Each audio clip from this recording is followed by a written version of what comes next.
Erте менен ач карынга ысык суу ичүү жашооңузду өзгөртөт жана айыктырат. Isık su en jönөкөй, бирок эң күчтүү дарылоо ыкмаларынын бири болуп саналат. Көп адамдар эртең кофе, чай ичүүнү адат кылышкан.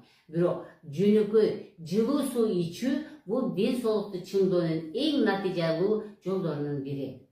Isık сууну ичкенде кандай пайдалуу таасирлери болот?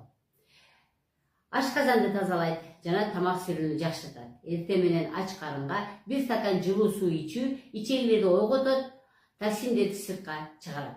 Тамак симирүүнү жакшыртып, ашыкча газдардын токтолушун алдын алат.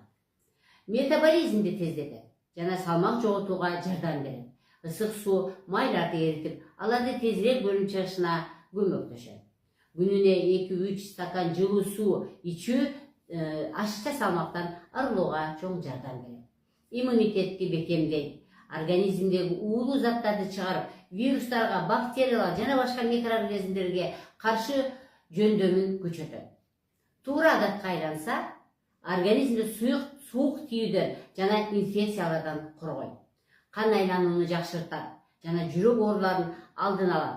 Isık суу ичүү кан тамырларды кеңейтип, кан айланууну жакшыртат.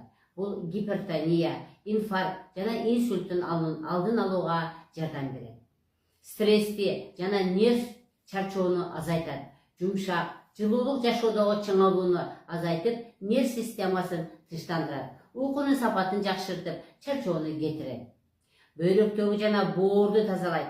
Isık суу боордун жана бөйрөктүн ишин жакшыртып, уулуу заттардын сыртка чыгышын тездетет. Өт жана бөйрөк таштарынын алдын алууга жардам берет. Терини жашартат жана безеткиден арылтат. Isık суу ичүү организмдеги токсиндерди чыгарып, беттин өңүн жашартат. Терини нымдаштырып, бырыштардын алдын алат. Качан жана кантип ичүү керек? Эрте менен ач карынга тамактан 30 мүнөт мурун бир стакан жылуу суу ичип, ичеги карынын ишин жакшыртат. Кечинде уктаардын алдындагы жылуу суу ичүү организмди тынчтандырат жана детокс процесстерин күчөтөт.